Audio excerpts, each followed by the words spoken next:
Hola, buenos días. Para los que vienen por primera vez, me presento, aunque ya lo hizo Julie. Mi nombre es Eli Cázares, soy uno de los pastores de Doxa y queremos darte la bienvenida y que puedas aprender la palabra del Señor con nosotros en esta mañana. Ese es el deseo, que juntos podamos meditar en la Escritura, podamos aprender de su palabra. Bien, hoy continuamos con nuestra serie de Esther titulada Confiando en la providencia de Dios. Vamos a iniciar, hoy vamos a estar predicando Esther capítulo 4. Quiero pedirte por favor que abras tu Biblia en Esther capítulo 4. Es el texto que nos corresponde en esta mañana. Y antes de leer el texto, quiero pedirte que inclines tu rostro y que ores junto conmigo. Tú y yo sabemos que sin la ayuda del Espíritu Santo no podemos comprender su palabra. Así que inclina tu rostro y ora conmigo, por favor. Padre, gracias. Señor, sabemos que tú estás presente en esta reunión. Tú estás con nosotros y en nosotros. Ayúdanos a recordar esto, Señor. Ayúdanos a recordar tu bendita palabra que dice que tú estás con nosotros hasta el fin del mundo. Señor, en esta mañana queremos rogarte para que podamos comprender tu palabra, que sea tu palabra la que hable a nuestros corazones, que penetre hasta lo más profundo y que nos sirva de ánimo, de consuelo, de exhortación, o que nos instruya en justicia, Señor, para que seamos obreros, que entendamos tu palabra y que actuemos conforme a ella. Señor, gracias en esta mañana por la vida de mis hermanos y por mi vida, porque tú en tu gracia y en tu misericordia permites que estemos aquí. En Cristo Jesús oramos. Amén. Cuenta la historia que el 29 de enero de 1863, al oeste de Estados Unidos, se realizó un asesinato masivo conocido como la masacre de Bear River. En 1863, la tribu indígena conocida como los Shoshones y otras tribus sufrieron una invasión de sus tierras a manos de colonos y de grupos mormones que, con tal de obtener sus tierras, estos grupos, conocidos como los grupos blancos por su color de piel, asesinaron a un grupo de nativos de la zona oeste de Estados Unidos. Está registrado el testimonio de algunos sobrevivientes que años después dijeron que este grupo de personas agarraba a los niños pequeños de los pies cuando iban en sus caballos o cuando iban corriendo y los azotaban contra el suelo para asesinarlos. Algunos testimonios dicen que estas personas agarraban a los niños como si fueran liebres. Y ese evento fue espantoso, dijeron ellos. Tenían el objetivo de matar y de quedarse con sus propiedades. Y ese asesinato duró aproximadamente 4 horas. Estos mismos testimonios afirman que ese día más de 300 nativos murieron. 90 de ellos eran niños y mujeres.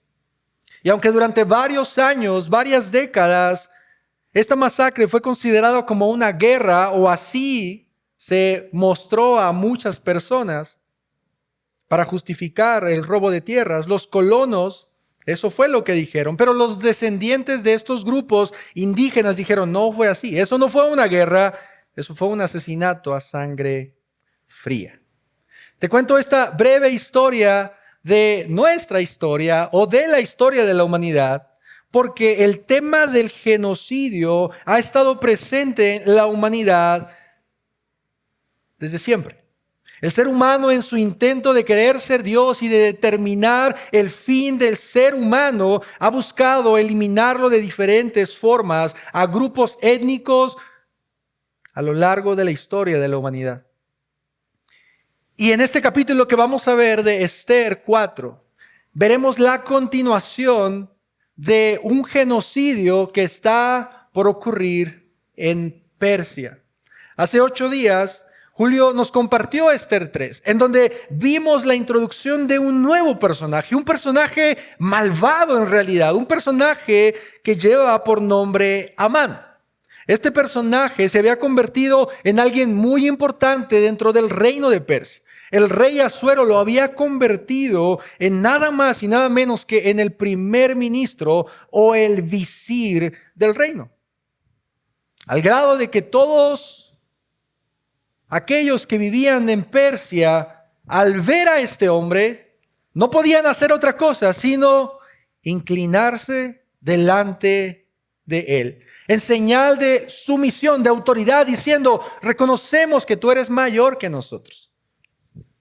Pero cuenta la historia de Esther capítulo 3, que había un hombre que por convicción decidió no hacerlo. Y este hombre era un judío llamado Mardoqueo. Este hombre, el cual se nos presenta en Esther capítulo 2, por sus convicciones decide no arrodillarse ante este perverso hombre. Y la reacción de Amán, al saber que este hombre era judío, no solamente fue aniquilarlo a él, que en un sentido hubiera sido aún más fácil deshacerse de un hombre. Este príncipe, este hombre decide, para darle un escarmiento a Mardoqueo, asesinar a toda su tribu, a toda su nación, a cada judío que había en Persia. Cuenta Esther capítulo 3 que este hombre llamado Amán decide echar el pur o purim, es decir, la suerte. Este hombre tira los dados y decide en qué momento los judíos iban a morir. La suerte cae 11 meses después de que Amán decide acabar con los judíos. Esther 3 termina mostrándonos el corazón no solo de Amán, sino aún del rey de Persia, de Asuero. Esther capítulo 3 termina diciéndonos que mientras toda la ciudad estaba turbada porque dentro de 11 meses iba a haber un genocidio, estos dos hombres terminan celebrando como si hubieran hecho algo grandioso. Terminan bebiendo y celebrando lo que acababan de hacer. Así termina Esther capítulo 3. Yo he titulado a mi sermón con el nombre que vas a ver en pantalla, que dice: y si perezco, que ahorita va a aparecer en pantalla, y si perezco, perezco.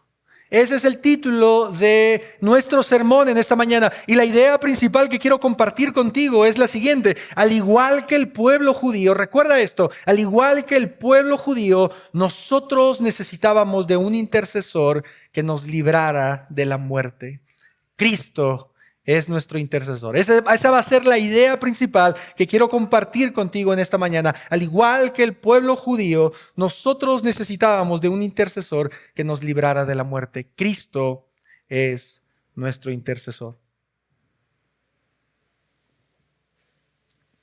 El día de hoy no voy a estar utilizando las escenas que comúnmente utilizo en una narrativa histórica, aunque creo que este pasaje puede mostrárnoslas. Pero en esta mañana decidí utilizar algunos puntos o algunas ideas principales para que tú y yo podamos comprender un poco más el texto. Y estas ideas van a aparecer también en tu pantalla y son 3 que van a estar divididas en los pasajes que vamos a estar viendo del versículo 1 al 4. El primer punto lo he titulado El lamento de todo un pueblo. El segundo punto, del versículo 5 al 12, una petición suicida. Y el versículo del 13 al 17 lo he titulado Una decisión suicida. El lamento de todo un pueblo, una petición suicida y una decisión suicida. Ve conmigo a Esther capítulo 4, por favor, y vamos a leer el pasaje. Cuando Mardoqueo supo todo lo que se había hecho, rasgó sus vestidos, se vistió de cilicio y ceniza y salió por la ciudad lamentándose con grande y amargo clamor. Y llegó hasta la puerta del rey, porque nadie podía entrar por la puerta del rey vestido de cilicio. En cada una de las provincias y en todo lugar donde llegaba la orden del rey y de su decreto, había entre los judíos gran duelo y ayuno, llanto y lamento. Muchos se acostaban sobre cilicio y ceniza. Vinieron las doncellas de Ester y sus eunucos y se lo comunicaron. Y la reina se angustió en gran manera. Y envió ropa para que Mardoqueo se vistiera y se quitara el cilicio de encima, pero él no la aceptó. Entonces Ester llamó a Atac, uno de los eunucos que el rey había puesto a su servicio, y le ordenó que fuera a Mardoqueo para saber qué era aquello y por qué. Y salió Atac a donde estaba Mardoqueo en la plaza de la ciudad frente a la puerta del rey. Y Mardoqueo le informó de todo lo que le había acontecido y la cantidad exacta de dinero que Amán había prometido pagar a los tesoros del rey por la destrucción de los judíos. Le dio también una copia del texto del decreto que había sido promulgado en Susa para la destrucción de los judíos, para que se la mostrara a Ester y le informara y le mandara que ella fuera al rey para implorar su favor y para interceder ante él por el pueblo. Regresó Atac y contó a Ester las palabras de Mardoqueo. Entonces Ester habló a Atac y le ordenó que respondiera a Mardoqueo. Todos los siervos del rey y del pueblo de las provincias del rey saben que para cualquier hombre o mujer que vaya al rey en el atrio interior sin ser llamado, él tiene una sola ley, que se le dé la muerte, a menos que el rey le extienda el cetro de oro para que viva. Y yo no he sido llamada para ir al rey por estos 30 días. Y contaron a Mardoqueo las palabras de Ester. Entonces Mardoqueo les dijo que respondieran a Ester: no pienses que estando en el palacio del rey, solo tú escaparás entre los judíos. Porque si permaneces callada en este tiempo, alivio y liberación vendrán de otro lugar para los judíos, pero tú y la casa de tu padre perecerán. Y quién sabe si para una ocasión como esta tú habrás llegado a ser reina. Y Ester les dijo que respondieran a Mardoqueo: ve, reúne a todos los judíos que se encuentran en Susa y ayunen por mí. No coman ni beban por 3 días, ni de noche ni de día. También yo y mis doncellas ayunaremos. Y así iré al rey, lo cual no es conforme a la ley. Y si perezco, perezco. Y Mardoqueo se fue e hizo conforme a todo lo que Ester le había ordenado. Este será el texto en el que vamos a estar meditando en esta mañana, mis hermanos. Un texto bastante interesante y un texto de mucho suspenso. Y no sé si tú has leído a Ester en estos días, pero solo quiero para que tú y yo podamos centrarnos en el momento en el que estamos. Si tú recuerdas, y es más, quiero pedirte que vayas conmigo a Ester capítulo 1. En Ester capítulo 1, tú y yo podemos ver que el versículo 3 dice que este inicio o del capítulo 1 comienza en el año 3 del rey Asuero. Ahora quiero que vayas conmigo a Ester capítulo 2, versículo 16. Ester 2, 16 dice que Ester fue llevada al rey Asuero a su palacio real el mes 10, que es el mes de Tebet, en el año 7. ¿Cuántos años habían pasado del capítulo 1 al 2? 4. No son muy buenos para hacer cuentas, ¿verdad? Bueno, yo les ayudo, no se preocupen. Han pasado 4 años. Ahora quiero que vayas a Ester capítulo 3, versículo 7. Y mira lo que dice Ester 3, 7. En el mes primero, que es el mes de Nisán, el año 12. ¿Cuántos años han pasado de Ester 1, 2 y 3? ¿Te das cuenta? Ha pasado mucho tiempo. Desde el capítulo 1 hasta el capítulo 3 han pasado 9 años. Del capítulo 1 al capítulo 3 han pasado 9 años. Que para nosotros, en un sentido, son 3 semanas que llevamos. 4 semanas tal vez. Pero para la historia de los judíos y de Ester, ha pasado un buen tiempo en el que muchas cosas han quedado en suspenso. Muchas cosas han quedado en meses o incluso en años en saber qué va a ocurrir a continuación. Y Ester capítulo 4 precisamente nos da el contexto de la reacción que toman los judíos ante la decisión de Amán y del rey Asuero. Versículo 1 al versículo 3, quiero leerlo rápidamente para que podamos recordar el primer punto, la primera idea. Dice el versículo 1, cuando Mardoqueo supo todo lo que se había hecho, rasgó sus vestidos, se vistió de cilicio y ceniza y salió por la ciudad lamentándose con grande y amargo clamor. De alguna manera, el autor de Esther nos muestra que Mardoqueo tenía lo que podríamos llamar el día de hoy como unos buenos contactos. Tenía buena información que se había filtrado del reino, al grado de que el autor dice que Mardoqueo supo todo lo que se había dicho. No solamente una parte, sino todo lo que se había dicho entre Amán y Asuero. Y dice Esther, capítulo 4, que una vez que Mardoqueo se entera de todo lo que había ocurrido, hay cosas específicas que él hace. 4 para ser exacto. Número 1, se rasga sus vestidos. Número 2, se viste de cilicio. Número 3, se pone ceniza o se cubre de ceniza. Y número 4, sale por la ciudad lamentándose con grande y amargo dolor.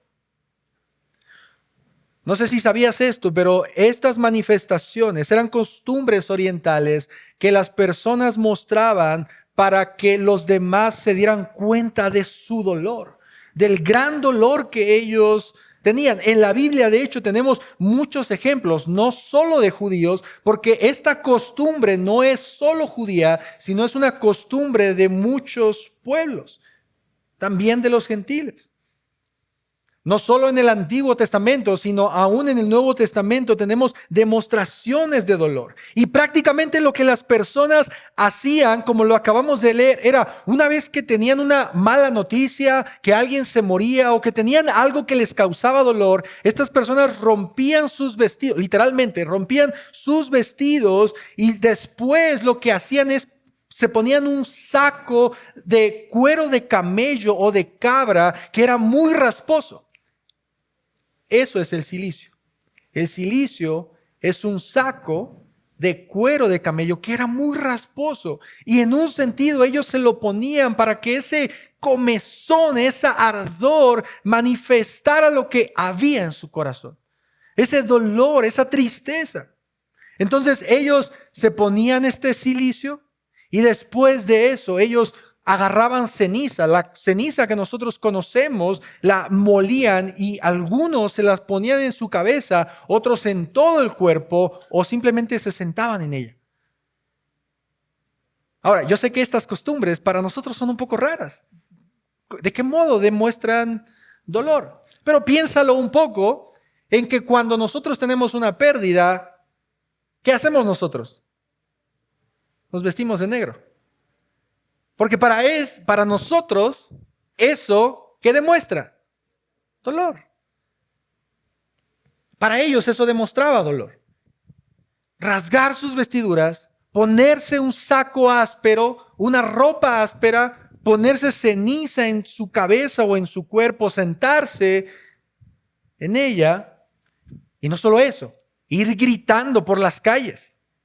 No me preguntes qué gritaban porque no lo sé. Pero tal vez solo daban gemidos, lamentos, para que las demás personas supieran que esa persona estaba experimentando dolor. Quiero que veas conmigo Job capítulo 2, versículo 8, porque es un pasaje que tú conoces.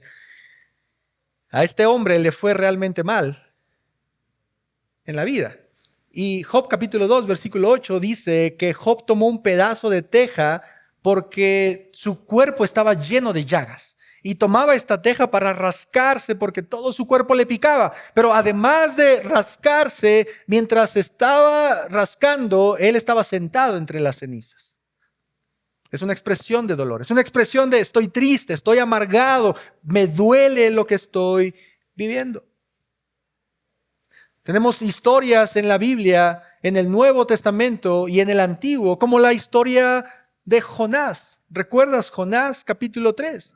Un pueblo está a punto de ser destruido. De hecho, es algo muy interesante porque, al igual que los judíos, un pueblo está a punto de ser destruido. Entonces, el rey, dice la palabra de Jonás capítulo 3, que se rasga sus vestidos, se sienta sobre ceniza y manda a todo el pueblo a hacer lo mismo. Entonces, estas tradiciones, estas costumbres estaban mostrando dolor. Y para Mardoqueo, para este judío, no era para menos lo que estaba sintiendo.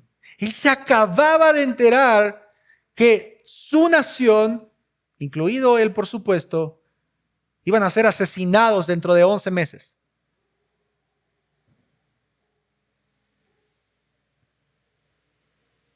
Ponte en los zapatos de Amán, no de Amán, de Mardoqueo por unos segundos. Imagina esta situación hoy en día. Sale de repente de la noche a la mañana un decreto, no solo que las iglesias tienen que cerrar permanentemente, sino una orden desde arriba que dice que todo cristiano en México tiene que ser asesinado en unos cuantos meses. Y toda la población, por orden, dice que tiene que asesinar a todos los cristianos. ¿Cuántos creen que dejarían de ser cristianos de la noche a la mañana? No lo sé. Y lo sé, suena a algo que no ocurriría. Nuestros derechos, el derecho libre de culto, etcétera, etcétera. Pero esto es lo que está sucediendo con los judíos. Un día ellos estaban tranquilos en una ciudad que no era de ellos, pero que estaban habitando. Y al otro día sale un decreto, cartas que llegan a las ciudades, que dice que en 11 meses todo aquel que fuera judío iba a ser asesinado. De un momento a otro. Ellos se enteraron que en unos meses iban a ser aniquilados. Por esa razón, Mardoqueo reacciona así. Pero no solo él. Mira lo que dice el versículo 3 de nuestro pasaje. Esther, versículo 3. En cada una de las provincias y en todo lugar donde llegaba la orden del rey y su decreto, había entre los judíos gran duelo y ayuno. Había dolor y había ayuno porque la gente no quería comer. Por supuesto, se te va el hambre con esa noticia. Pero no solo eso, también había llanto y lamento. Y muchos, ¿qué hacían? Se acostaban sobre cilicio y ceniza. En cada rincón, mis hermanos, a donde llegaba la orden del rey, la reacción era la misma. Los judíos comenzaban a sentir temor. Los judíos dejaban de comer por miedo. Había llanto, había lamento. Muchos manifestaban a las demás personas el dolor que estaban sintiendo. Es decir, no era secreto para nadie. A pesar de que solo iban a matar a los judíos, todos los vecinos de los judíos, las personas de la provincia o de las provincias, sabían que algo malo estaba ocurriendo con este pueblo. Si tú recorrías las calles de Susa en esos días o en esas semanas, imagínate el griterío que había entre las calles. No quiero gritar para espantarlos, pero cientos y miles de judíos gritando en las calles, con sacos ásperos, con las cabezas cubiertas de ceniza. Qué gran lamento se sentía. Versículo 4, vinieron las doncellas de Esther y sus eunucos y se lo comunicaron. Y la reina, ¿qué dice? Se angustió en gran manera. La reina ni siquiera sabía qué estaba ocurriendo y ya estaba angustiada también. Envió ropa para que Mardoqueo se vistiera y se quitara el cilicio de encima, pero él no la aceptó.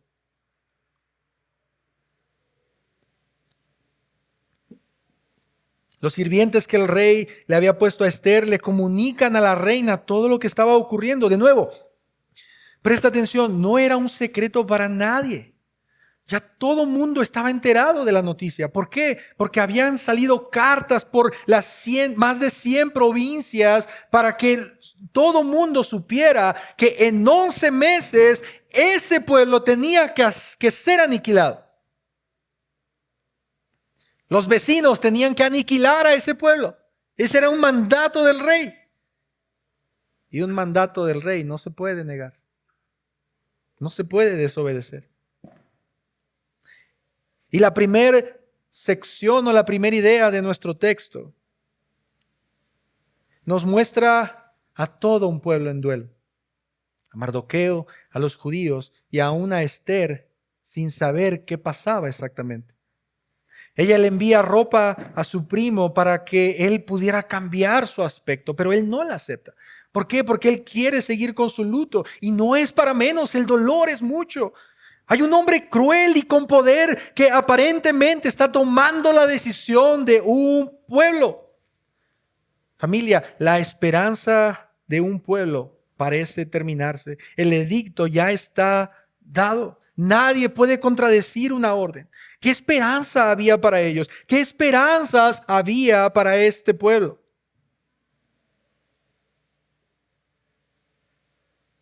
Y antes de pasar al segundo punto, simplemente quiero decir algo que me pareció interesante y quiero compartirlo contigo, porque yo no sé si alguno de ustedes ha llegado a una experiencia o a experimentar una amenaza de muerte como la de los judíos. No lo sé, puede ser que haya alguien que sí lo ha experimentado.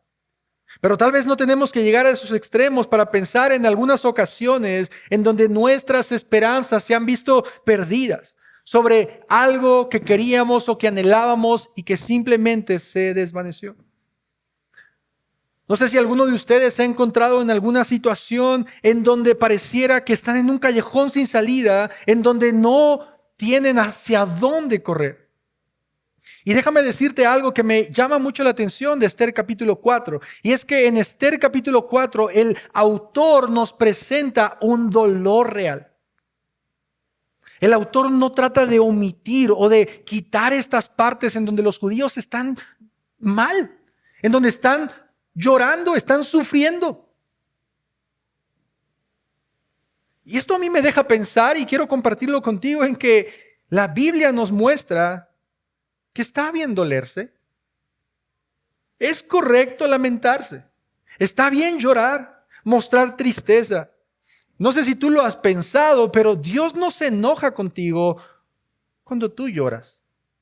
Dios no se enoja cuando tú muestras tu duelo o porque externes tus sentimientos, porque para eso nos los dio el Señor. Y en esos momentos en los cuales tú puedas en algún sentido verte como el pueblo judío y decir, Señor, yo ya no puedo más. Señor, yo ya quiero tirar la toalla, quiero dejar todo porque soy débil. Déjame decirte que está bien sentirte así algunas veces. Esta falsa enseñanza de que el cristiano siempre tiene que estar bien, o este texto que nos dice que en Cristo siempre vamos de triunfo en triunfo, que de hecho el texto ni siquiera dice así. No significa que todo va a salir bien o que todo estará de maravilla. No significa que nada malo nos va a ocurrir. Y por lo tanto, quiero animarte a que tú y yo recordemos esto, por favor, que vas a poder ver en pantalla. Nuestro dolor nos muestra lo vulnerables y dependientes que somos de Dios. Nuestro dolor, nuestro sufrimiento, nuestra agonía nos muestra lo vulnerables y dependientes que somos de Dios. Porque eso nos hace decir, Señor, te necesito cuando yo estoy en el suelo. Señor, te necesito cuando yo ya no puedo más. Y necesito que me saques de aquí. Y eso es lo que Mardoqueo está experimentando en su corazón. Mardoqueo va por las calles llorando. Mardoqueo va con un saco que le está picando, que no es nada comparado con lo que está sintiendo en su corazón. Y mira ahora la decisión que él toma del versículo 5 al versículo 12.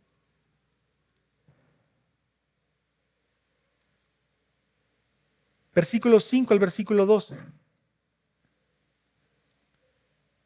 Lee conmigo los primeros versículos. Entonces Esther llamó a Atac, uno de los eunucos que el rey había puesto a su servicio, y le ordenó que fuera a Mardoqueo para saber qué era aquello y por qué. Mardoqueo envía a uno de sus eunucos. Atac regresa con la información. Y mira lo que dice el versículo 7 en adelante. Y Mardoqueo le informó de todo lo que había acontecido y la cantidad exacta de dinero que Amán había prometido pagar a los tesoros del rey por la destrucción de los judíos. Es decir, Esther no sabía qué estaba ocurriendo y Esther ya estaba afligida porque estaba viendo a su pariente afligido. Y Esther manda ataca a su eunuco para investigar qué estaba ocurriendo, y Mardoqueo le comparte toda la información y le dice exactamente la cantidad: 340 toneladas de plata. Eso es equivalente a 20 millones de dólares hoy en día. Es una cantidad que nunca he visto en mi vida. Es una cantidad enorme. Es un soborno muy grande al rey para que el rey le permitiera a Amán destruir a un pueblo. Toda esa cantidad es la cantidad que el rey se iba a llevar por darle permiso a este malvado hombre por destruir al pueblo. Versículo 8, le dio también una copia del texto del decreto que había sido promulgado en Susa para la destrucción de los judíos, para que se la mostrara a Esther y le informara y le mandara que ella fuera al rey para implorar su favor y para interceder ante él por el pueblo.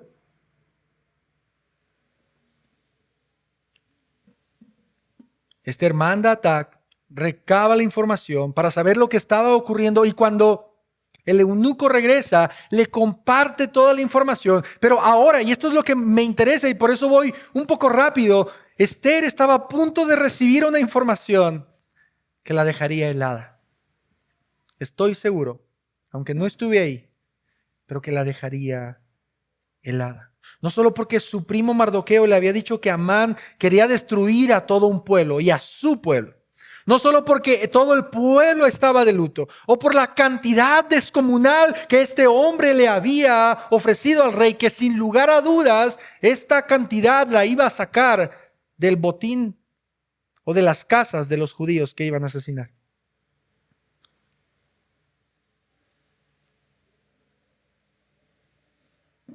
Pero lo que ahora está a punto de decirle ataca a Esther, lo vuelvo a repetir, la dejaría helada. Mira lo que dice el versículo 9.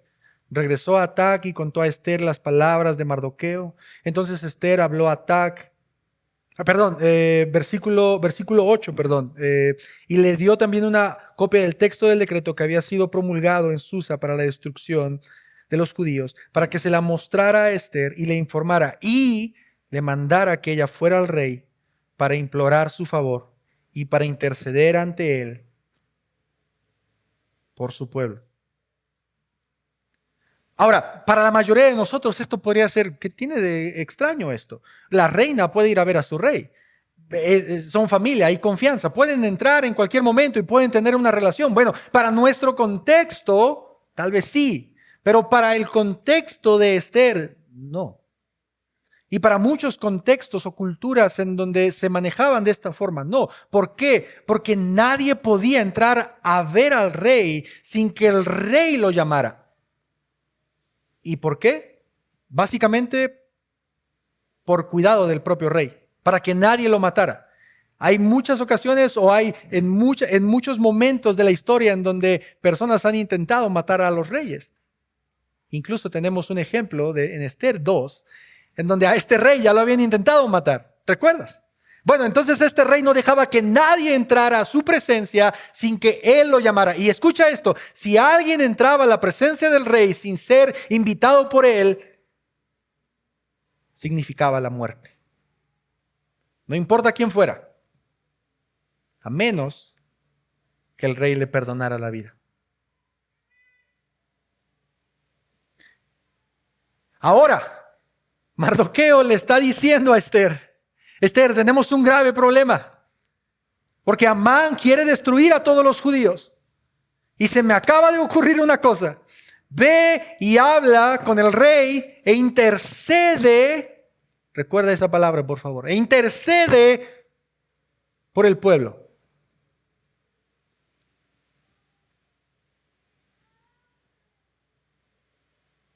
Mardoqueo le está pidiendo una misión suicida a Esther. Porque si Esther entra a la presencia del rey sin que el rey la llame, Esther puede ser ejecutada.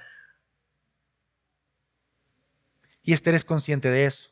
Y por eso es que le dice en el versículo 9 y 10, regresó y contó a Esther las palabras de Mardoqueo. Entonces Esther habló a Atag y le ordenó que respondiera a Mardoqueo: todos los siervos del rey y del pueblo de las provincias del rey saben que para cualquier hombre o mujer que vaya al rey en el atrio interior sin ser llamado, él tiene una sola ley: que le dé la muerte.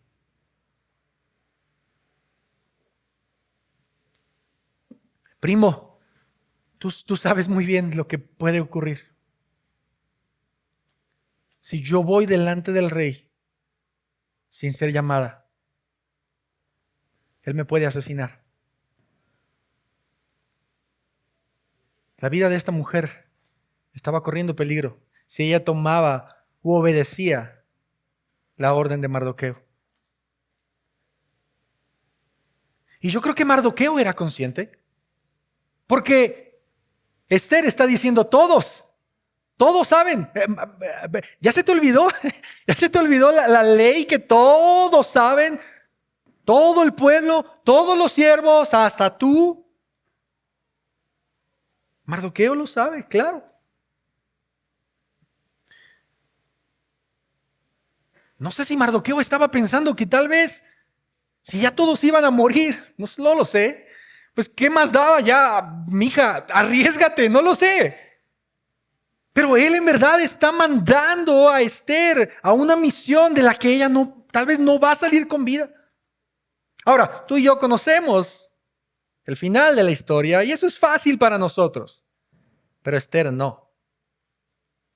Y tú no estás en los zapatos de Esther. Y tú no estás a punto de tomar la decisión que Esther está a punto de tomar o que está dudando de tomar en esta sección.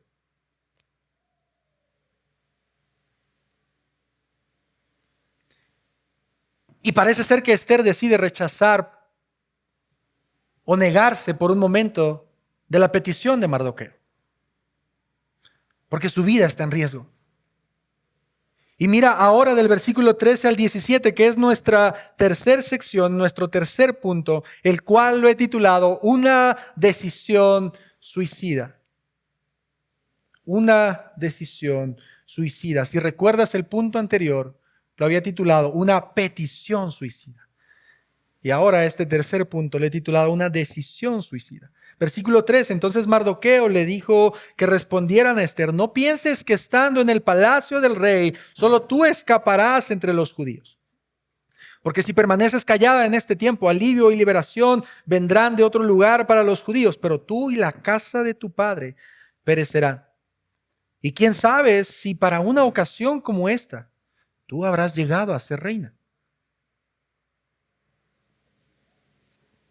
Ahora, no sé qué piensas tú, pero yo puedo ver o puedo leer entre líneas tal vez que a Mardoqueo no le agradó mucho la respuesta de Esther.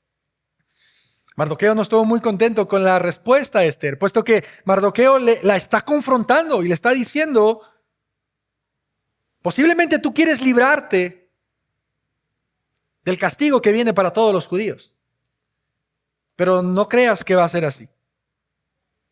Mardoqueo suena un poco molesto en esta porción.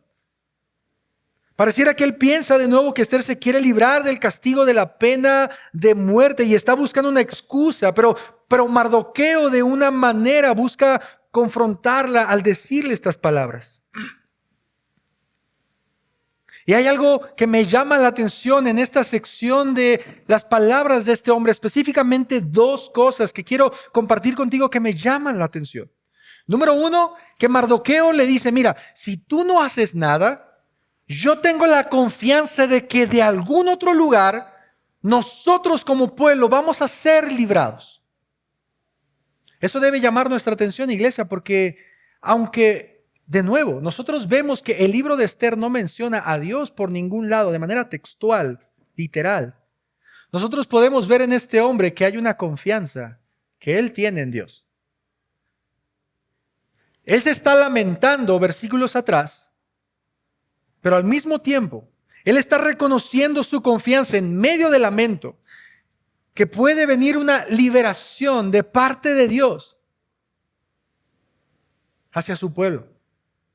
Este hombre está mostrando que si no es por Esther, seguramente Dios utilizará otro medio para librar a su pueblo de la muerte. Ahora, no sé qué pienses, pero esta es mi perspectiva de este pasaje, pero yo creo que Mardoqueo tal vez está pensando que no todo el pueblo se va a librar, porque él incluso está diciendo, tú y la casa de tu padre van a perecer, es decir, van a morir. Tal vez Mardoqueo mismo. Pero creo que la confianza de Mardoqueo está en que el Señor va a rescatar a un remanente. Es decir, tal vez no todo el pueblo, pero piensa en esto. Mardoqueo es un judío que durante toda su vida él tenía la información de sus padres, abuelos y bisabuelos de algo que pasó años atrás, que nosotros lo podemos tener en Génesis capítulo 12. Pero años atrás para ellos había una promesa de que Dios iba a escoger a un pueblo y que Dios iba a cuidar a ese pueblo hasta el fin. Entonces, posiblemente Mardoqueo, cuando le está diciendo estas palabras a Esther, está teniendo la confianza de que no todo el pueblo iba a perecer. Iba a haber un remanente que iba a ser librado. Tal vez no él, tal vez no Esther, tal vez no su parientela, pero sí un remanente. Y esto, familia, sin duda, número uno, como lo acabo de decir, nos muestra la confianza que él tenía de Dios. Pero número dos, Mardoqueo relaciona todo lo que acaba de ocurrir durante estos largos años con la providencia de Dios. Y Mardoqueo, a modo de pregunta, le dice a Esther, ¿cómo sabes tú que la razón por la que estás en el reino no es otra, sino esa que está ocurriendo en ese momento? ¿Cómo sabes tú que la razón por la que llegaste a ese poder o a ese lugar no es otra, sino para este momento? Para ayudar a tu pueblo.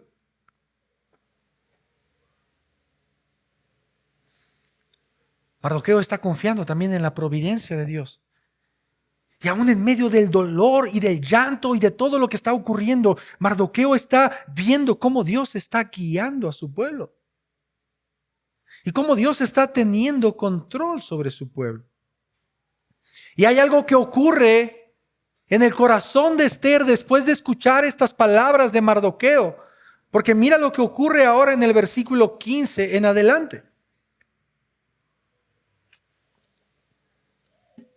Esther escucha la exhortación de su familiar. Y ahora tenemos a otra Esther distinta en estos versículos. Y Esther les dijo que respondieran a Mardoqueo, ve, reúne a todos los judíos que se encuentran en Susa y ayunen por mí. No coman ni beban por 3 días, ni de noche ni de día. También yo y mis doncellas ayunaremos y así iré al rey, lo cual no es conforme a la ley. Y si perezco, perezco. ¿Te das cuenta? Aquí vemos un cambio de mentalidad radical en Esther. Estaba dudosa. ¿Quién no lo estaría ante la petición de, mira, ve y preséntate, a lo mejor te van a matar? O lo más seguro es que te van a matar. Todos dudaríamos. Pero ahora tenemos a otra Esther que está diciendo, va, lo voy a hacer. Y tú ve y reúne a todos los judíos para que intercedan por mí, para que ayunen por mí, para que pidan al Señor por mí. Aunque el texto no lo está diciendo, pero Esther está buscando la ayuda de todo el pueblo. Una vez que Esther escucha la confianza que Mardoqueo tenía en la salvación que los judíos recibirían, ella toma cartas en el asunto. y manda a que todos los judíos se reúnan. Y es en ese momento, mis hermanos, en el que esta mujer toma una decisión muy, muy valiente. Esta mujer toma una decisión realmente asombrosa, creo yo que como muy pocas decisiones en la historia de la Biblia. Literalmente está arriesgando su vida por otros. Está yendo en contra de la ley. Y ella responde, si perezco, perezco. Me voy a presentar delante del rey. Y si muero, ya ni modo. Y si muero, me muero y ya. ¡Wow! ¡Wow! Familia, así como encontramos hombres de Dios en la Escritura, en la gracia y en la misericordia del Señor, Él nos regala esta increíble enseñanza de una de sus hijas. Y creo que este es un buen tiempo para que tú y yo podamos recordar en cómo Dios no solo usa hombres para traer enseñanza a su pueblo, Él también usa a mujeres que le aman y le sirven para sus propósitos. Porque hay una reina que está dispuesta a sacrificar todo lo que es, todo lo que tiene, con tal de salvar a su pueblo. La reina está dispuesta a morir porque sabe que hay un bien mayor que aún su propia vida. Mira, ella pudo haberse quedado callada. ¿Recuerdas que en Esther capítulo 1 nadie sabía su procedencia? Si Mardoqueo moría y si los judíos morían, ¿quién se iba a enterar? ¿Quién era ella? Ella pudo quedarse cómoda con su reino, con todo lo que tenía, pero no lo hace. Ella actúa. Esto lo entiende una vez que Mardoqueo le muestra la providencia de Dios en todo este terrible suceso. Y ella responde, si perezco, perezco. Y así termina nuestra historia de Esther capítulo 4. Una historia sin un final aún, pero que nos muestra demasiadas cosas sobre Dios y sobre el hombre. Esther capítulo 4, además de mostrarnos la providencia de Dios, a diferencia de otros capítulos de Esther, nos muestra algo que nosotros comúnmente en teología conocemos como tipología. ¿Qué es una tipología? Una tipología es una representación, una imagen o una sombra de algo que de alguna manera apunta a Cristo. En la Biblia encontramos varias formas en las que podemos ver un reflejo del Evangelio o de Cristo por algunos personajes o eventos de la historia de la Biblia. Y específicamente, Esther capítulo 4 es una muestra clara de esta tipología. Quiero que pienses en esto conmigo. Esther capítulo 4 nos muestra a una reina. Una mujer que por amor a su pueblo decide dejarlo todo y arriesgar su propia vida para interceder por él. Ella decide arriesgar todo lo que tiene por un grupo de personas que para los ojos de un hombre no valían nada. Esta reina pone su vida para salvar a un pueblo.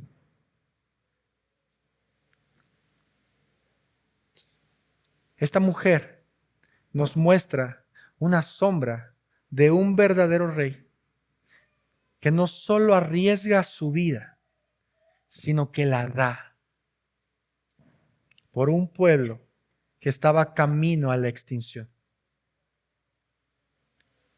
Cuando tú y yo pensamos y vemos a Esther, es bueno que la veamos como una mujer de la cual se puede aprender. Claro que sí. Es un ejemplo. Es alguien de quien podríamos aprender, pero no es el máximo ejemplo. Esther está apuntándonos a algo mucho más grande. Y esto algo mucho más grande es Cristo. Porque nosotros podemos ver que Cristo el Hijo de Dios, el Rey que estaba en su trono, cómodo, sin necesidad de dejar su trono por un pueblo que no lo merecía, lo deja, baja y le sirve. Él deja su reino, deja su trono e intercede por su pueblo ante el Padre. Y Jesús no solo arriesga su vida, dice la palabra que Él entregó en la cruz del Calvario su vida para que el pueblo de Dios pudiera ser librado de la muerte eterna. Esther nos refleja un poco del carácter de Cristo, mis hermanos. Filipenses capítulo 2 nos dice que Cristo, el cual siendo en forma de Dios, no consideró el ser igual a Dios como algo a que aferrarse, sino que se despojó a sí mismo, tomó la forma de siervo y hallándose en forma de hombre, se humilló él mismo, haciéndose obediente. No solo arriesgando su vida, como Esther. No solo con la incertidumbre de que tal vez podía morir. No, sino tal como lo dice Filipenses capítulo 2, siendo obediente hasta la muerte. Esther capítulo 4 es una tipología de Cristo, mis hermanos. Y por esa razón compartí contigo el argumento al inicio del sermón. Porque al igual que el pueblo judío, en ese momento de la historia, nosotros ahora necesitamos un intercesor que nos librara de la muerte. Y ese intercesor no es nadie más que Cristo. Porque al igual que el pueblo judío, así como él estaba al borde del exterminio, al borde de la muerte, cada uno de nosotros estábamos también condenados a la muerte. No por un Amán, sino por nuestro propio pecado y por nuestra propia decisión.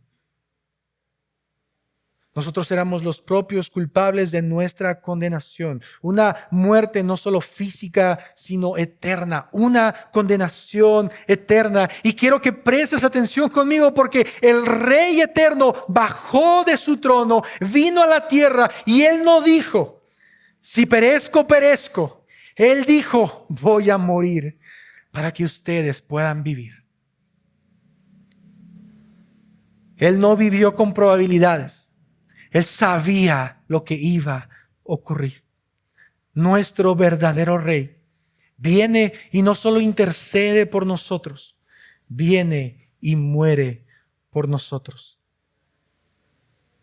Romanos capítulo 8, versículo 34 nos dice, ¿quién es el que condena? Cristo Jesús es el que murió. Sí, mas aún el que resucitó. El que además está a la diestra de Dios, el que también intercede por nosotros. Esther capítulo 4 nos muestra a una mujer que está a punto de interceder ante el rey por un pueblo. Cristo está intercediendo por nosotros a la diestra del Padre. Iglesia, ¿cómo debemos reaccionar tú y yo a Esther capítulo 4? ¿Qué deberíamos aprender tú y yo? Al igual que Mardoqueo, en medio de nuestros sufrimientos, nuestro dolor o nuestra angustia, tú y yo nunca deberíamos de dejar de confiar en la providencia de Dios, porque el Señor está ahí presente. En medio del dolor y de la angustia y en medio del llanto, el Señor está ahí presente en tu vida, mi hermano. Pero aún más importante de esto, déjame decirte algo. En medio del dolor y de la angustia, del sufrimiento, quiero recordarte algo que Esther 4 nos recuerda, y es que tú y yo tenemos un intercesor ya delante del Padre, que es Cristo Jesús. Quiero pedirte que te pongas de pie, por favor.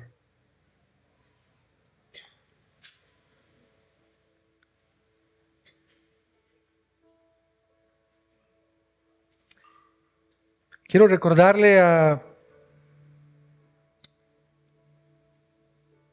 cada uno de ustedes, mis hermanos, que si Cristo no está intercediendo por ti en este momento, es decir, si tú no eres creyente y Cristo no es tu intercesor en este momento, Lamentablemente tú estás tratando de interceder por ti mismo con tus obras y con tus acciones. Y al igual que el pueblo judío, lo que nosotros podemos ver como una realidad es que tú estás encaminado a una condenación eterna. Y estás en graves problemas. Y yo quiero animarte en el amor del Señor a que tú puedas ver a Cristo y al Señor por medio de su palabra como un intercesor, que tú puedas ver que Dios está dispuesto a salvarte. Así como lo estaba con el pueblo judío, Dios está dispuesto a salvarte. Déjame terminar compartiendo el argumento con el que inicié al inicio del servicio. Al igual que el pueblo judío, nosotros necesitábamos de un intercesor que nos librara de la muerte. Cristo Jesús es nuestro intercesor. ¿Cómo vas a reaccionar a esta gran verdad? ¿Cómo debe reaccionar tu corazón a esta hermosa verdad de saber que tú has sido salvado por Cristo? Vamos a orar y dar gracias al Señor por su palabra. Padre, gracias por tu bendita y hermosa palabra, Señor. Ayúdanos a comprenderla, Señor, cada día. Ayúdanos, Señor, a ver en ella a Cristo. Ayúdanos, Señor, a poder gozarnos en tu palabra cada vez más. Gracias por el intercesor que nosotros tenemos delante de ti. Ayúdanos a que como iglesia, Señor, podamos, Señor, ser agradecidos cada vez más, Señor, por lo que tú haces en nuestras vidas. En Cristo Jesús, oramos.